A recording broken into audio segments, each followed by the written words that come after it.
Apocalipsis capítulo 6 versículo 9 nos dice: cuando el Cordero rompió el quinto sello, vi debajo del altar a los que habían sido degollados por haber proclamado el mensaje de Dios y haber sido fieles a sus testimonios.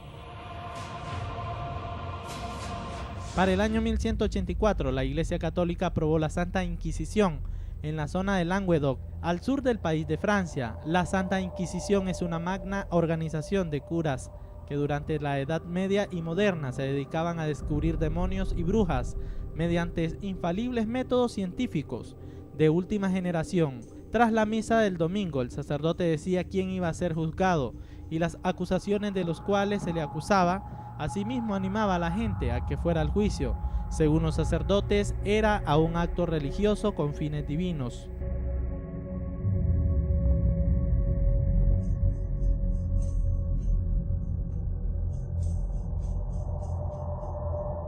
El 6 de febrero de 1922, en el cónclave que siguió la muerte de Benedicto XV, resultó elegido papa.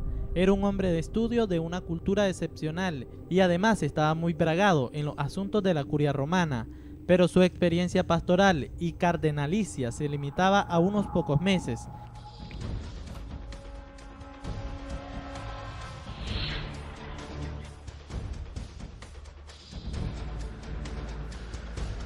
Pío XII fue un papa sin experiencia pastoral directa, ni en parroquias ni en diócesis, puesto que a toda su carrera se había desarrollado en la administración vaticana. Fue en cambio un perfecto conocedor de la curia romana, en la que se movió prácticamente toda su vida.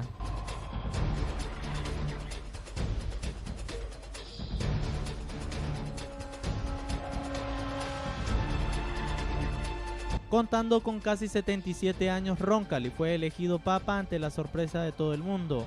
Escogió el nombre de Juan por su padre, su pueblo natal y por el apóstol Juan. Fue entronizado el 4 de noviembre, 21 días después de su cumpleaños, por el cardenal Nicola Canali.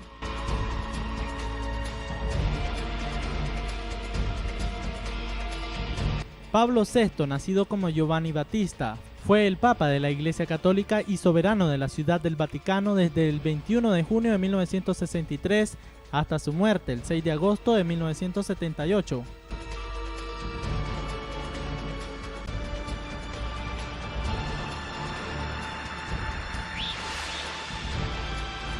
El ambiente de optimismo y cercanía establecido por Juan Pablo I nunca llegaría a avanzar por la brevedad de su pontificado. Fue encontrado muerto en su cama poco antes del amanecer del 29 de septiembre de 1978, 33 días después de su elección. Según las fuentes oficiales, el Papa de 65 años murió de un infarto.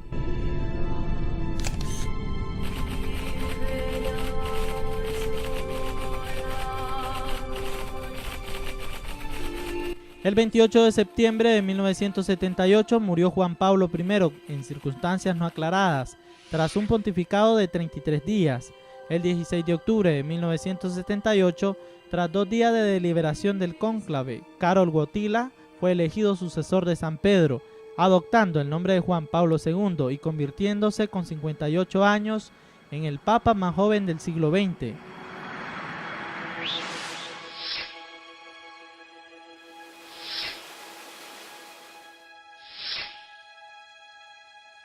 El 19 de abril del 2005, el cardenal Joseph Ratzinger fue elegido como sucesor de Juan Pablo II en el segundo día del cónclave, después de 4 rondas de votaciones. Coincidió con las fiestas de San León IX, el más importante papa alemán de la Edad Media, conocido por instituir el mayor número de reformas durante el pontificado. El 11 de febrero del 2013 anunció que renunciaría a sus funciones el día 28 del mismo mes. Una decisión que cuenta con pocos antecedentes a lo largo de la historia. Esto para la mente que tenga sabiduría. Las 7 cabezas son 7 montes, sobre los cuales se sienta la mujer. Y son 7 reyes, 5 de ellos han caído. Uno es, y el otro aún no ha venido. Y cuando venga, es necesario que dure breve tiempo. La bestia que era y no es también el octavo, y es de entre los 7, y va a la perdición. La bestia que era y no es también el octavo, y es de entre los 7, y va a la perdición. lo que habla el Apocalipsis capítulo 17 y el versículo 10, acerca de una profecía bíblica que se está cumpliendo hoy en día en cuanto a lo que es la renuncia del Papa. Ve que esto es una profecía bíblica que está ahí en la palabra del Señor, que esto es la renuncia del Papa. Esto no tiene que ver con un estado de salud, no tiene que ver con alguna caída como algo han especulado, sino que es una profecía bíblica. Porque Apocalipsis capítulo 17 y el verso 10 habla de que 5 reyes han caído y aún hay otro que viene, pero que no era, dice al mismo tiempo. Esto dice que debería durar breve tiempo, porque es necesario que esta renuncia del Papa se dé, porque esta renuncia del Papa va a abrir paso a lo que es la venida del anticristo. Las profecías que anuncia la Biblia se cumplen poco a poco. Terremotos en diferentes partes del mundo, tsunamis y desastres volcánicos. Jesús dice en Marcos 13, su segunda venida, y anunció todos estos desastres en la tierra. La carta de Marcos, capítulo 13, versículos 7 al 8 nos dice: cuando ustedes oigan de guerras y rumores de guerras, no se alarmen. Es necesario que todo esto suceda, pero todavía no es el fin, porque se levantarán nación contra nación y reino contra reino, y habrá terremotos en diversos lugares, y habrá hambres. Esto solo es el comienzo de dolores. En Estados Unidos, el presidente Barack Obama anunció obtener a toda costa una guerra con Irán. Desde el pasado 22 de octubre del año 2012, el presidente de Estados Unidos anunció guerra entre Irán y Estados Unidos. Alegó estar dispuesto a utilizar todos los elementos del poder estadounidense para evitar que Irán obtenga armas nucleares, incluyendo esfuerzos políticos para aislar aún más a la República Islámica, esfuerzos diplomáticos para mantener su coalición, esfuerzos económicos para imponer sanciones paralizantes y esfuerzos militares para estar preparado ante cualquier contingencia, declaró el presidente norteamericano. También anunció que hasta ahora la posición estadounidense se limita a imponer sanciones, por ejemplo, contra el Banco Central de Irán y las compañías petroleras. El propio Obama aseguró que en un caso de que el gobierno iraní estuviera fabricando una bomba nuclear, Estados Unidos tendría un año para atacar, por lo que prácticamente descarta una acción inminente. El pasado 15 de febrero, una lluvia de asteroides azotó a Rusia, dejando unos 1.750 heridos. Los hechos sucedieron en la región de los Montes Urales, en el centro de Rusia. El meteorito pesaba unas 10 toneladas y entró a la atmósfera con una velocidad de 54.000 kilómetros por hora. La lluvia se presentó porque el meteorito se fragmentó a unos 40 kilómetros de la superficie terrestre. Muchas personas llegaron hasta el punto de asegurar que era la llegada del fin del mundo. Bueno, el libro de Apocalipsis significa revelación, lo que quiere decir que revelará los acontecimientos futuros desde la existencia de la iglesia hasta cuando la iglesia desaparezca. La tribulación y la gran tribulación no puede iniciarse hasta que la iglesia desaparezca. Una vez que la iglesia desaparezca, entonces entra en acción lo que se le llama la tribulación y la gran tribulación. Esto está compuesto de 7 años, 3 años y medio de tribulación y 3 años y medio de gran tribulación. Y miré, y he aquí un caballo blanco, y el que lo montaba tenía un arco, y le fue dada una corona, y salió venciendo y para vencer. Apocalipsis 6:2. Se cree que el jinete blanco podría ser un impostor que se presentará como un benevolente líder mundial, siendo en realidad una de las figuras más siniestras de la Biblia. El segundo sello se romperá después del primero, esto liberará al segundo jinete. Entonces salió otro caballo rojo, y el que estaba montado en él se le concedió quitar la paz de la tierra, y que los hombres se mataran unos a otros, y se le dio una gran espada. Apocalipsis 6:4. Este acarreará consigo guerra entre las naciones, como revela la profecía. La rotura del tercer sello liberará al jinete negro.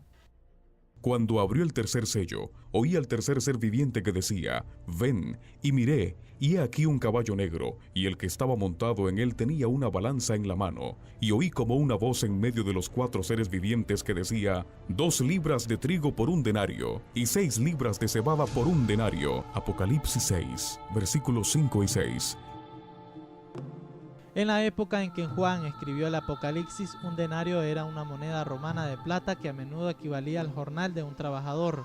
Algunos expertos bíblicos incluyen una conexión entre el versículo del jinete negro y la volatilidad de la economía actual. Por último, el cuarto sello se rompe y, según la Biblia, libera al más temible de los jinetes.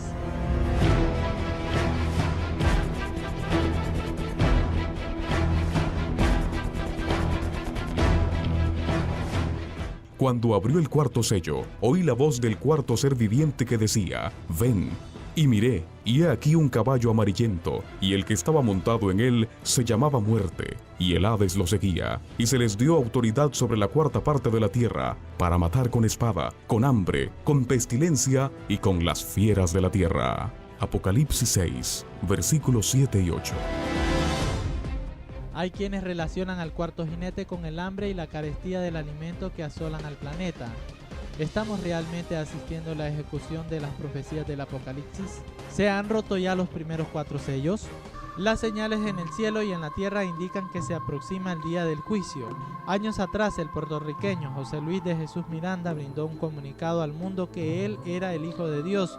José Luis de Jesús Miranda se denomina a sí mismo el Anticristo.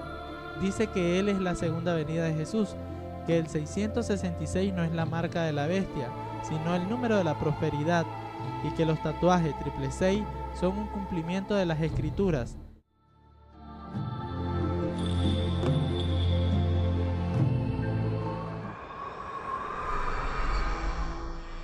La primera trompeta causará hambre global sin procedencia, cuando 1/3 de todas las cosechas y árboles serán destruidas.